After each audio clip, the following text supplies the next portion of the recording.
Nagawa na ng mga Hashira na maging kulay pula ang kanilang mga sandata. Hello, this is Cloro at maligayang pagbabalik. Pasensya na kayo kung matagal na tayo hindi nakapag-upload. Medyo naging busy lang kasi tayo sa paghahanap buhay. Kaya wag na nga natin patagalin pa at reviewin na natin itong nakaka-excite na panibagong chapter. Pero bago nga ang lahat ay recap muna tayo.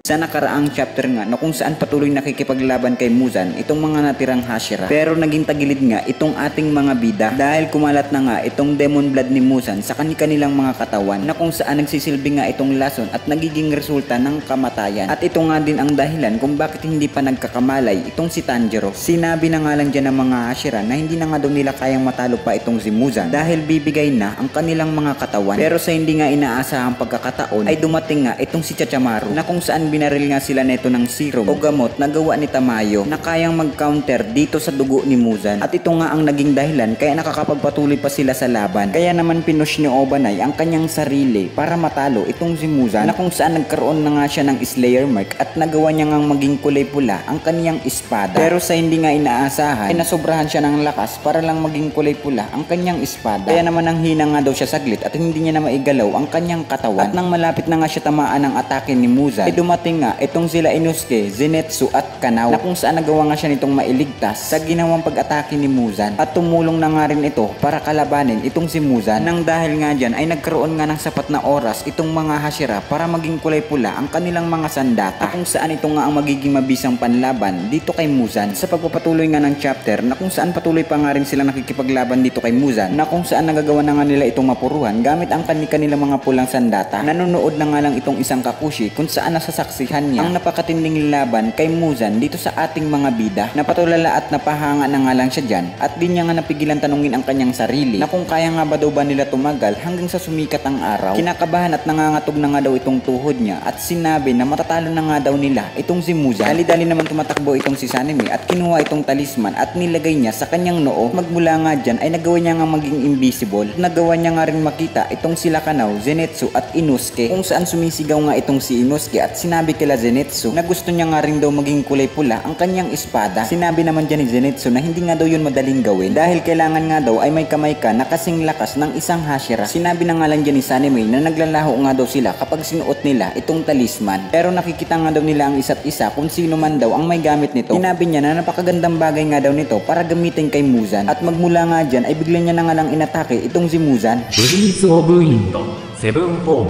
Strong Wind Tenggag. Agad naman nag-follow up itong si Obanai at si Tomioka ng kanilang mga breathing style. Sinabi na nga lang dyan ni Gyumi na lumakas nga daw ng konti itong kapangyarihan nila. At dahil nga daw dyan ay magagawa niyang makapag-focus. Kailangan niya nga daw malaman itong katawan ni Muzan gamit ang see-through word. Nang sa gayon ay magkaroon nga daw siya ng impormasyon para makatulong sa laban. Pinatalas niya na nga ang kanyang pandinig at magmula nga dyan ay na-access niya na ang see-through word o transparent vision. Ang mga nagtataka nga guys na kung paano na-access ni Gyumi ang see-through word. Gayong isa naman siyang bulag o hindi siya nakakakita ay dahil nga ito sa matalas at matindi niyang pandinig na kung saan ang naririnig niyang mga bagay at pangyayari sa kanyang paligid ay ginagawa niya ng larawan sa kanyang isipan. Dahil sa sobrang talented at talino nga nitong si Gyumi ay nagawa niya nga ng paraan itong pagiging bulag niya sa pamamagitan ng kanyang pandinig at matalas na pag-iisip na umabot sa punto na parang na nga rin siyang nakakita na kahit isa siyang bulag. Sinabi na nga lang dyan ni Gyumi na hindi nga daw kapanipaniwala itong si Muzan dahil marami nga daw itong utak at puso sa kanyang katawan. Napaka-complicated nga daw ng ganitong klaseng bagay pero tinataglay nga daw ito ni Muzan. Alam nga daw sa isip niya na may ganitong klaseng katawan. Kaya ito nga daw pala ang rason na kahit putulin nila itong ulo ni Muzan ay baliwala nga ito sa kanya at nagagawa pang mag-regenerate. At ang nakakainis pa nga daw na itong puso at utak ni Muzan ay gumagalaw. Wala nga daw itong permanenteng pwesto sa kanyang katawan kaya mahirap ito patamaan. Pero may naisip nga itong si Gyumi na isang paraan na kung ang kasama niya nga daw ay magagawang ma-access itong see-through word ay sabay-sabay nga daw nila aatakihin itong 7 puso at 5 utak nitong si Muzan. At magmula nga dyan ay sinigawan niya nga itong si Obanai na focus nga daw ito sa katawan ni Muzan. Tataka naman itong si Obanai at sinabi na kung may nakikita nga ba daw ba itong kakaibang bagay itong si Gyumi. Tinanong naman ni Gyumi itong si Obanai kung may nakikita nga daw ba itong kakaibang bagay sa katawan ni Muzan. Nag-focus na nga lang dyan itong si Obanai at magmula nga dyan ay na-access niya na itong see-through world. Gulat na gulat naman itong si Obanai at sinabi na kung ano nga ba daw ba itong nakikita niya na para bang isang transparent vision at nali nailipat naman ang panel dito kila Yushiro kung saan tinuturukan niya na nga ng gamot itong si Tanjiro. Nagsalita na nga lang itong si Murata na nakaraming turok na nga daw sila dito kay Tanjiro. Tinanong niya na nga lang itong si Yushiro na okay nga lang ba daw ba ang ganitong bagay dahil baka ma-overdose na nga daw itong si Tanjiro. Sumagot na nga lang itong si Yushiro at sinabi na tumahimik na nga lang daw itong si Murata. Kailangan nga daw nila ng oras dahil matindi nga daw ang ginawa ni Muzan dito kay Tanjiro. At malala nga daw ang kalagayan nito. May ginagawa naman itong si Murata na parang nahihirapan siya. Napipiko na nga lang itong si Yushiro na habang ginagamot niya itong si Tanjiro at sinabi niya na kung ano nga ba daw ba ang ginagawa ni Murata. Sinabi naman ni Murata na pilit niya nga daw kinukuha itong espada ni Tanjiro pero hindi niya nga daw ito matanggal dahil matindi nga daw ang pagkakahawak ni Tanjiro sa kanyang espada. Wala nga daw itong malay pero napakalakas pa nga rin daw nitong si Tanjiro. Sumagot naman itong si Yushiro na matindi nga daw ang will nito ni Tanjiro na lumaban pa at magmula nga dyan ay nagulat na lang siya dahil bumalik na nga daw itong pulso ni Tanjiro. Sinabi na nga lang ni Yushiro kila Murata na bumalik na nga daw itong pulso ni Tanjiro kaso medyo mahina pa. Umiiyak na nga lang itong si Murata at pilit niyang ginigising itong si Tanjiro. Tatagan nga daw ni Tanjiro ang kanyang loob dahil malapit na nga daw sumikat ang araw at talunin na nga daw nila itong si Muzan. Napaisip na nga lang dyan si Yushiro dahil lalong humihina nga daw ulit itong pulso ni Tanjiro. Dito ay lalong umiiyak na nga itong si Murata at sumisigaw at sinabi na kailangan nga daw gumising na nitong si Tanjiro dahil makakatakas na itong si Muzan. At magmula nga dyan ay nakaramdam sila ng kakaibang tunog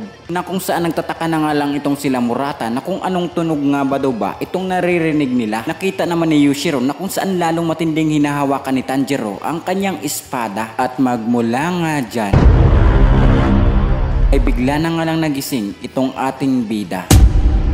Pero sa kabilang banda naman ay nagkaroon nga ng kakaibang tunog at matinding pagyanig kung saan pinakita nga itong si Muzan na nakatayo pa rin sa gitna ng laban. Nagulat naman itong isang Kakushi na kung ano nga ba daw ba ang nangyayari at nang sinilip niya nga ang lugar na kung saan ang battleground ay laking pagtataka niya na bakit si Muzan nga lang daw itong nakatayo. Dito ay tinanong niya nga itong sarili niya na kung nasaan na nga ba daw ba ang mga Hashira at iba pa nating mga bida at nang tumingin siya sa kanyang harapan ay laking gulat niya nga sa kanyang nakita. Dahil nakita niya nga itong pinakamalakas na Hashira na wala ng malay at putol pa ang kaliwang paa. Si Sanemi na tumalsik sa mataas na gusali at wala na ring malay. Si Tomioka na tumalsik sa pader at naputol na ang kanang braso. Si Obanai na lumusot sa pader at hindi na nga rin ito gumagalaw. Si Zenitsu ay nakaupo ng nakayuko pero wala na rin itong malay. At si Inosuke na nakahandusay na sa lupa at hindi na nga rin ito gumagalaw. At pinakita naman itong si Kanao na buhay pa at nakaluhod na nga siya sa harap ni Muzan. Sinabi niya na nga lang dyan na napakabilis nga daw ng mga pangyayari na kung saan natalo nga daw sila nitong si Muzan. Malakas at mabilis nga daw ito at umabot na sa punto na hindi na nila nadepensahan ang mga ginawa nitong pag-atake. Nilalapitan na nga lang siya dyan ni Muzan para tapusin na ang kanyang buhay. At pinakita nga dyan na putol na rin ang kanyang espada. Sinabi niya na nga lang dyan na kailangan niya nga daw gumalaw at tumayo para talunin itong si Muzan. Nang sa gayon ay magkaroon na nga daw ng kapayapaan dito sa mundo para wala na nga daw maging malungkot at maging masaya na ang lahat. At magmula nga dyan ay naalala niya na nga lang itong mga pinakamamahal niya na kaibigan na kung saan sinabi niya na si Muzan nga daw ang may kasalanan bakit namatay ang pamilya ng kanyang mga kaibigan. Tatalunin niya nga daw ito na kahit mamatay pa siya dahil lalaban nga daw siya hanggang sa huli tulad ng kanyang mga ate. Pero magmula nga dyan ay tatapusin na nga siya ni Muzan. Mabilis naman tumatakbo itong Kakushi pero sinabi niya na hindi na nga daw siya aabot at mamamatay na itong si Kanao. Pero sa hindi nga inaasahang pagkakataon ay may bigla na nga lang.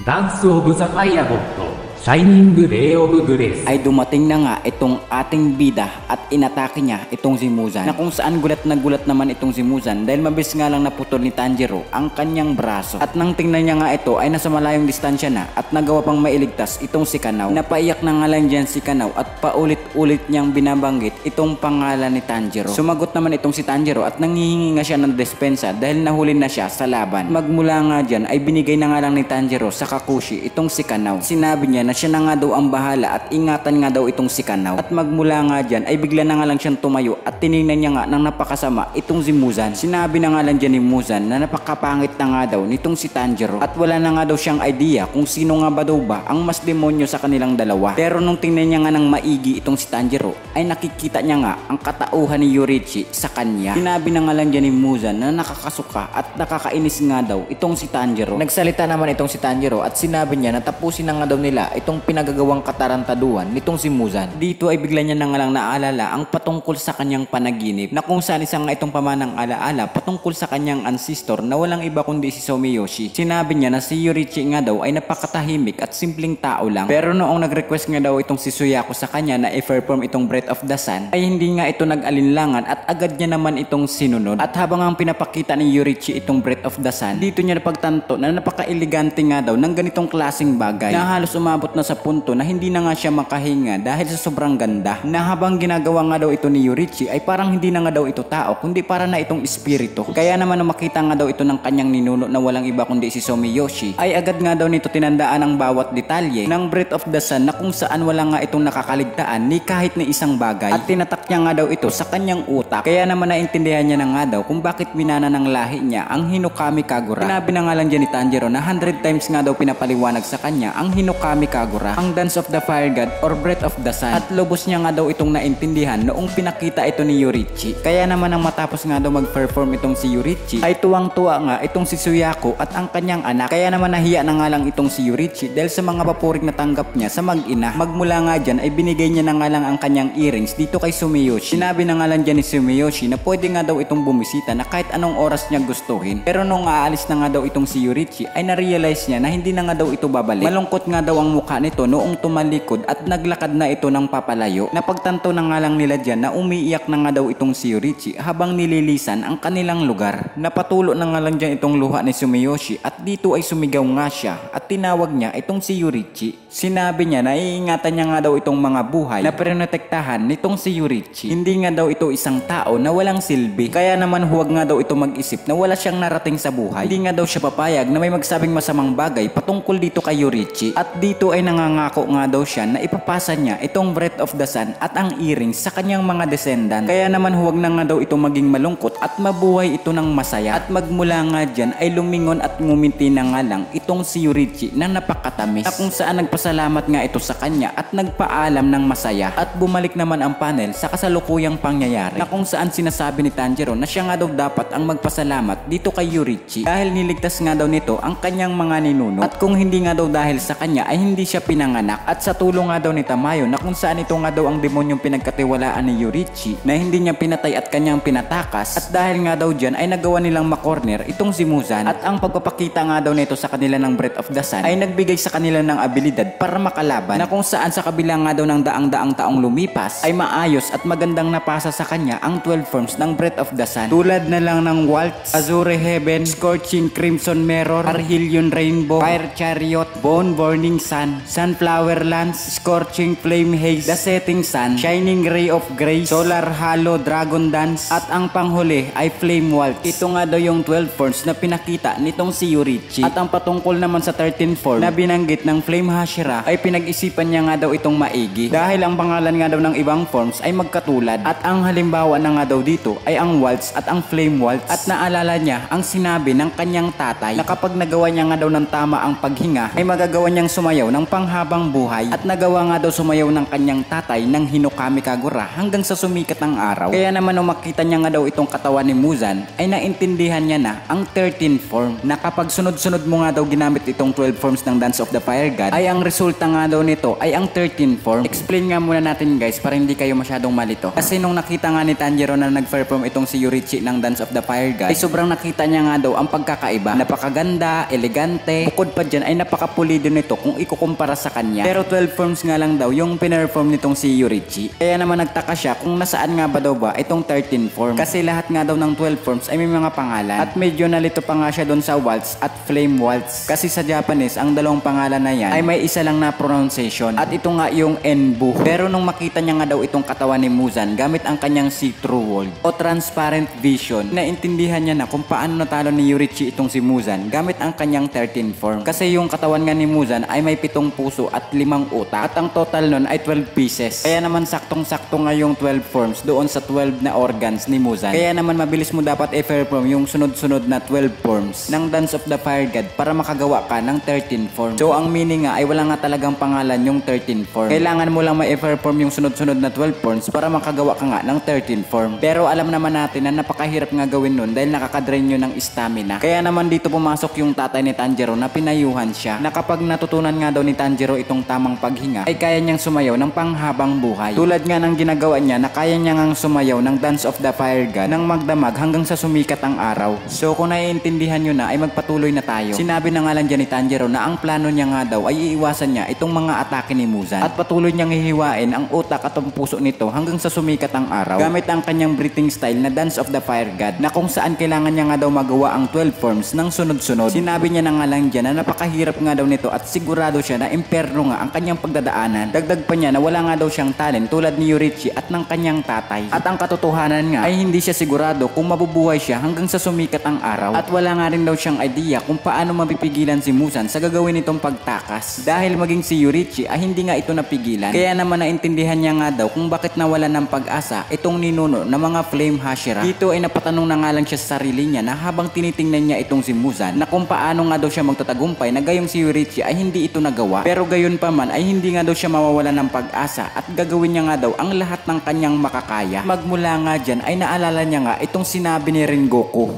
胸を張って生きろ胸を張って生きろ胸を張って生きろ胸を張って生き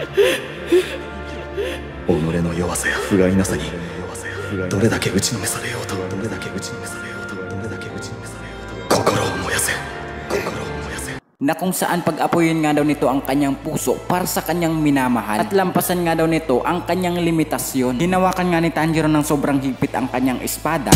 Magmula nga dyan ay umatake na nga itong si Muzan. Mabilis naman nakailag itong si Tanjiro pero may follow up nga itong si Muzan. Sinabi na nga lang dyan ni Muzan na tatamaan nga daw itong si Tanjiro at hindi ito makakailag. Natulala na nga lang itong si Tanjiro pero magmula nga dyan ay nagawa niya nga makapagdepensa gamit ang kanyang breathing style. Nagulat naman dyan si Muzan dahil parang si Yorichi nga daw itong kalaban niya. Atake nga itong si Tanjiro pero magmula nga dyan ay nagawa siyang makounter nitong si Muzan gamit ang kanyang mga tentacles. Sinabi na nga lang dyan ni Tanjiro na alam niya na nga daw ang dahilan kung bakit natalo itong mga Hashira at ang mga kakampi niya dahil meron nga daw itong siyam na tentacles sa kanyang likod at dalawang braso na nagagawa ring humaba. Napakabilis pa nga daw nitong umatake gamit ang kanyang 8 tentacles sa kanyang likod. Napakagaling pa nga daw nito dahil gumagawa nga ito ng mga pag-atake nang hindi mo inaasahan. At noong aatake nga itong si Muzan sa kanya ay naganda nga itong si Tanjiro ng counter attack. ダンス・オブ・ザ・ファイアゴッド、スコーチング・クリムゾン・ミラー、ワルツ・フラッシュ、ダンス・オブ・ザ・ファイアグッド、ファイア・チャリオット。 At habang sunod-sunod na umaatake itong si Tanjiro ay nagawa naman siya mapigilan ni Muzan sa ginagawa niyang pag-atake na kung saan tumalsik nga siya dyan ng bahagya. Sinabi na nga lang dyan ni Tanjiro na ang bawat forms nga daw ng Dance of the Fire God ay ginawa dahil konektado ito sa bawat isa. 3 forms pa nga lang daw itong nagagamit niya. Sa susunod nga daw ay gagamitin niya na itong 12 forms. At magmula nga dyan ay naalala niya na nga lang itong pinakamalakas na swordsman. Nagsalita na nga lang siya dyan at sinabi na, tama ba ako Yorichi? At dyan na nga nagtatapos ang isa na namang nakakabitin na chapter. Pagkagawa na kayang manalo ni Tanjiro dito kay Muzan? Gayong may idea na nga siya patungkol sa 13 form na kung saan ito nga yung technique na ginamit ni Yorichi para matalo itong si Muzan. Pero hindi pa nga tayo sigurado dahil alam naman natin na naging 1-on-1 na ang laban. Dahil nagawa na nga mapapagsak ni Muzan itong mga Hashira at iba pa nating mga bida. At hindi pa nga tayo sigurado kung buhay pa ang mga to dahil sobrang fatal nga ng kanilang mga kalagayan na kung saan nakita nga natin na naputulan ng braso itong si Tomioka at naputulan din ng paa itong si Gyome. Kaya naman abangan pa nga natin ang exciting na mangyayari sa sunod pa nating mga videos. At kung hindi ka pa naka-follow at subscribe ay baka naman. Anyway, bago nga tayo magtapos ay shoutout muna tayo.